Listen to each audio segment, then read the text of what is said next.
Ce soir, l'OM s'impose 3-0 face à Brest au Vélodrome. Et globalement, l'histoire de ce match, ouais, c'est ça. Le momentum est parfait pour décrire ce match. Il n'y a que du bleu.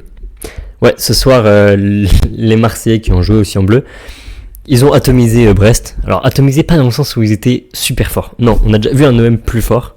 On a déjà vu un OM surdominant, qui faisait des matchs presque parfaits. En début de saison, par exemple, je pense au mois de septembre, l'OM c'était trop fort. Aujourd'hui, c'était même pas ça. C'était juste que c'était trop facile pour eux. 3,61 XG, 64% de possession face à 36. Et en face, il n'y a eu que 0,47 XG. Ça veut dire qu'ils n'ont même pas eu un demi-but. En XG, les buts attendus, il n'y a même pas eu un demi-but. C'était très difficile pour Brest. 19 tirs à 4. C'était une raclée ce soir. Et Brest, ça commence à se compliquer. On avait connu l'année dernière Brest en Ligue des Champions. Ils avaient fait un très beau parcours, je ne sais pas si vous vous rappelez, ils avaient fait, là je vous ai mis ça sous les yeux. C'est en gros, en 6 jours, ils avaient fait 4 victoires, 1 nul et 1 défaite. Après ils avaient perdu la J7 et la J8 en Ligue des Champions. C'était un Brest qui était assez surprenant, qui avait surpris d'ailleurs tout le monde du foot européen. Et éliminé en barrage par le PSG juste après. Mais quand même, c'était un Brest qui, en Ligue des Champions, avait assez impressionné. Aujourd'hui, au classement, Brest est 14e. Sauf que on regarde pas que ça, ils ont déjà joué un match.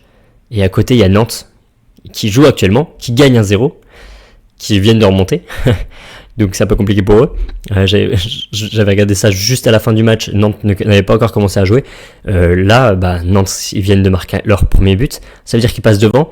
Ça veut dire que Brest a 10 points, Lorient a 9 points, Angers a 10 points. En gros, ils ont 1 point de la zone de relégation. 1 point d'écart seulement avec Lorient, 2 points avec Metz et 3 points avec Auxerre. Attention à eux. Ouais, attention à eux parce qu'ils n'ont pas trop le droit à l'erreur. Là, globalement, ils jouent les barrages. Et c'est assez étonnant de voir une équipe de Brest il y a 2 ans qui finit top 5 de Ligue de France, de Ligue 1, pardon, qui fait l'année dernière un super parcours européen et aujourd'hui qui s'écroule. En revanche, l'OM, eux, ça va très bien pour eux. Enfin, très bien, manière de parler. Parce que, ils sont premiers du championnat. Alors, le PSG joue demain, mais il joue contre l'OL. Ce qui fait que, si l'OL gagne, l'OM reste premier, et ils ont 1 point d'avance sur le PSG. Si le PSG gagne, le PSG aura 2 points d'avance. Mais c'est bien que le PSG puisse affronter un plus gros, ce qui fait que l'OM peut espérer rester premier à la fin de cette journée, de la J8, donc de la J12, pardon, ça va très vite. Mais donc voilà. Ça, c'est pour globalement ce qu'il y a, ce qui se passe autour de cette Ligue 1. Là, on va revenir vraiment sur cette rencontre. N'hésite pas à liker, à t'abonner. Ça m'aide énormément. Et dis-moi en commentaire pour toi qui est l'homme du match. Moi, il y en a pas mal qui m'ont assez surpris. Parce que je sais pas trop qui mettre en homme du match. Péchao était pas mal dans ses duels, mais il a eu beaucoup de déchets aussi. Non, quoique, il a pas eu beaucoup de déchets en vrai. Mais c'est pas le mec qui a été super influent. Enfin, j'ai pas trouvé moi personnellement. J'ai eu un peu de mal, parce que peut-être qu'on a vu un Péchao meilleur déjà dans certains autres matchs. Peut-être que je suis habitué à voir un Péchao encore meilleur. Je sais pas, il m'a pas impressionné Péchao aujourd'hui. Il avait fait un bon match, mais je sais pas. Dites-moi en commentaire ce que vous en pensez du match de Péchao. Angel Gomez a fait une très bonne première période et vraiment utile. Moi, je pense qu'il aurait pu démarrer comme titulaire. Alors, peut-être qu'il avait été suspendu, ou non, je crois pas même. Mais là, le match dernier, pourquoi est-ce qu'il n'a pas été titularisé ? Je sais pas trop. Moi, je le trouve très intéressant. Alors, en deuxième période, c'était un peu plus compliqué pour lui. Mais pareil pour Vermeuren, je comprends pas trop pourquoi est-ce qu'il n'a pas été titularisé parce que vraiment, il apporte vraiment un plus. Alors là, c'est vraiment défensivement, même si à la fin du match, il a essayé de tirer, il a essayé de tenter de marquer. Mais Vermeuren a vraiment apporté c'est vraiment un atout. C'est peut-être un des meilleurs milieux de l'OM, tout simplement. Alors, il joue moins que les autres aussi. J'ai l'impression, je le vois moins sur le terrain. Il est moins titulaire. En première partie de saison, on le voyait très peu, notamment sur le terrain. Et en Ligue des Champions, il a fait des bonnes prestations. Et je l'ai trouvé très convaincant. Et contrairement à Hubert, qui, je trouve, de moins en moins bon par rapport aux saisons passées, Et bah Vermeuren, lui, il prend un peu la relève défensivement, et ce double pivot, en vrai, marche plutôt bien, parce que Højbjerg, ça reste vraiment à un bon niveau. Il peut faire des très bons matchs, comme des très mauvais matchs, hein, mais actuellement, là, il a fait un plutôt bon match. Il n'a pas été flamboyant, Højbjerg. Hein. C'est plutôt Vermeuren qui a été bon dans ce double pivot. Et avec Gomez un peu plus offensif, qui marque d'ailleurs le premier but, on va revenir sur ce but catastrophique du gardien, l'ancien gardien de Monaco, j'allais dire du gardien de Monaco, mais du coup du gardien brestois. Mais ouais, avec un Angel Gomez, ce milieu de terrain est vraiment pas mal. C'est peut-être un milieu qui pourrait être titulaire en Ligue des Champions, je sais pas trop. C'est vraiment à voir avec la composition que peut aligner De Zerbi, qui lui souhaite, mais avec une défense à 4, parce que je vous rappelle qu'ils ont joué là le match dernier en Ligue des Champions. Alors ils avaient joué qui déjà? Putain, je l'ai débriefé, mais j'ai oublié contre qui ils avaient joué. Contre l'Atalanta, voilà. Désolé, c'était sur le moment du direct. Mais ouais, contre l'Atalanta, ils ont joué à 5, 3 défenseurs. Je pense que c'est vraiment pas un truc à refaire. Et l'OM, je trouve qu'il joue beaucoup mieux à 4. Beaucoup mieux à 4 derrière. Aguerd fait des bonnes prestats. Encore aujourd'hui, je l'ai trouvé très bon. Solide défensivement, hein, vraiment, il s'est pas passé. Et il renaît par rapport à West Ham. C'est assez impressionnant. Et avec un Pavard. Alors Pavard, c'est assez bizarre. Pavard, il a fait un bon mois. En mois de septembre. Et là, je trouve en octobre-novembre, ça commence vraiment à diminuer son niveau. Il y a eu un clean sheet. On peut pas dire que Pavard a fait un mauvais match. Mais quand même, moi je me pose des questions sur Pavard. Est-ce qu'il est vraiment à la hauteur? Est-ce que c'est vraiment le deuxième défenseur central à aligner prioritairement? Il n'a pas été titulaire là contre l'Atalanta. Mais qui peut-on aligner? Medina, il est encore blessé. Egan Riley, il n'est pas forcément super convaincant, je trouve. Donc, Balerdi, c'est assez moyen. Donc, ouais, en attendant, c'est Pavard. Sûrement, en attendant, peut-être que c'est vraiment le titulaire, voilà. Mais je trouve que cette défense à 4 est vraiment essentielle. Et en plus, avec un Emerson qui n'a pas pu jouer contre l'Atalanta puisqu'il avait eu reçu un carton rouge contre le Sporting, bah Emerson ajoute vraiment un plus, offensivement et défensivement. Défensivement, vraiment, le gars, pareil qu'Aguerd, il est solide sur ses appuis, il est rapide, il se fait pas passer. Et offensivement, il fait vraiment une transition. En plus, il est rapide, ce qui fait qu'il fait la transition assez rapidement entre la défense et l'attaque. Et la connexion avec Aguerd, elle est assez naturelle puisqu'ils ont joué tous les deux ensemble à West Ham. Donc ouais, Emerson titulaire sur le côté gauche, c'est vraiment pas mal, je trouve. Donc ça, c'est bien. Et je pense que De Zerbi devrait aligner plus souvent ce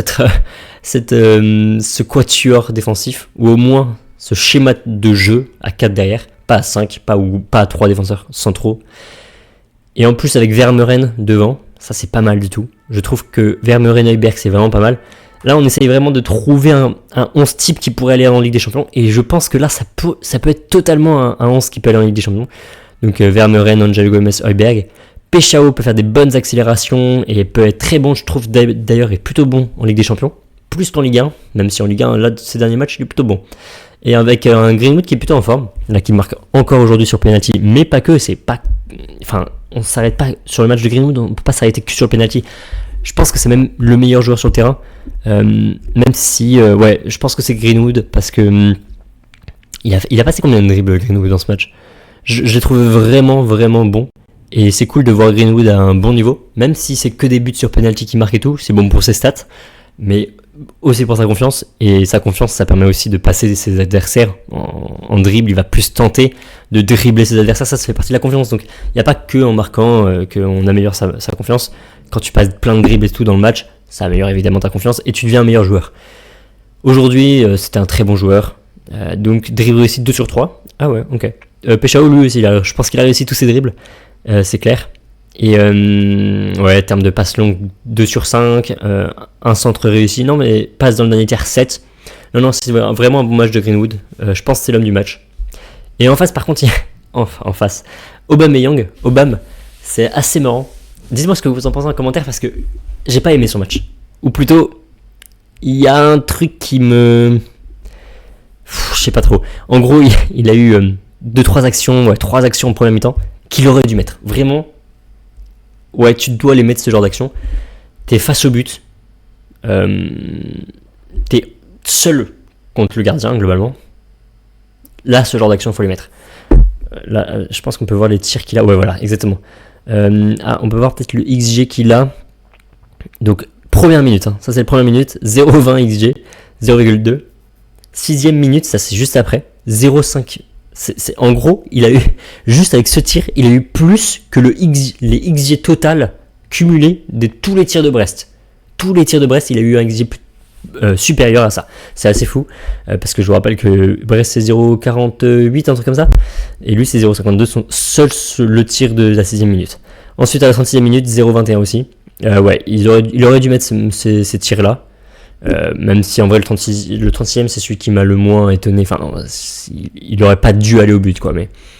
Et pour le coup le 81e, alors 0,70 je le trouve vraiment bien, parce que je pense pas que ce genre de tir va 7 fois sur 10 au but. Non, parce que il se couche bien, il vient bien chercher le ballon.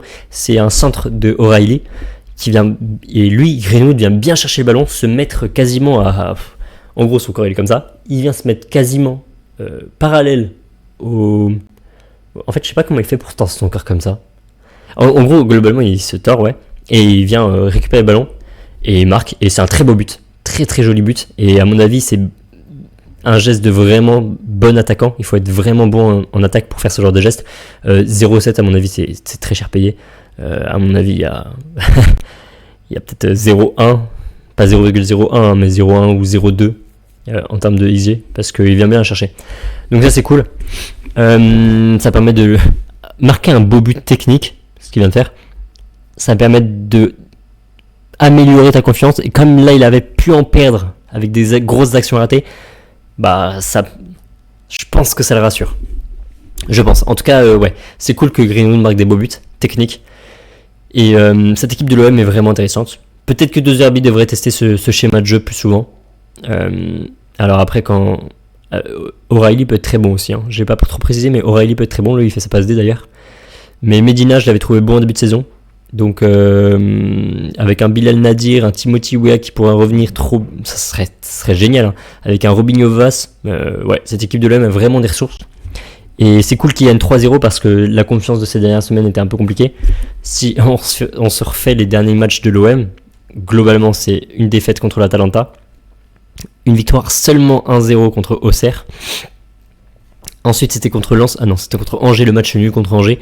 Ils perdent contre Lens, ils perdent contre le Sporting. Et avant, c'était un très bon OM. Mais globalement, c'était moyen ces dernières semaines.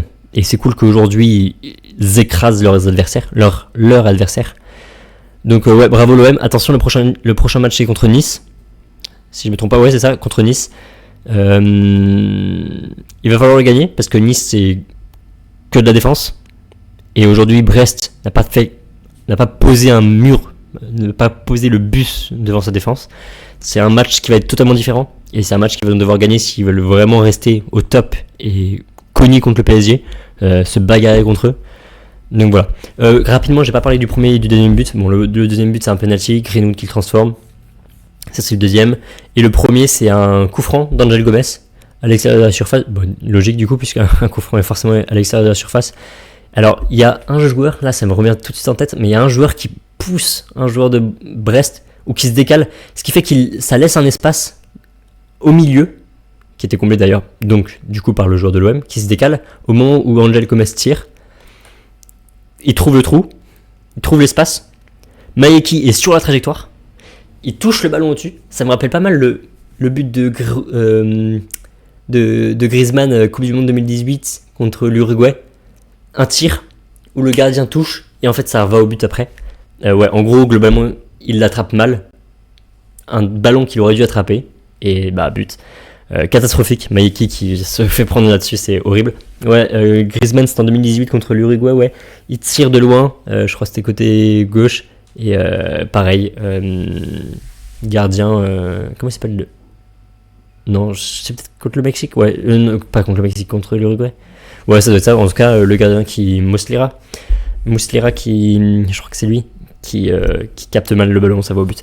Enfin bref, globalement, bien joué de la part de l'OM.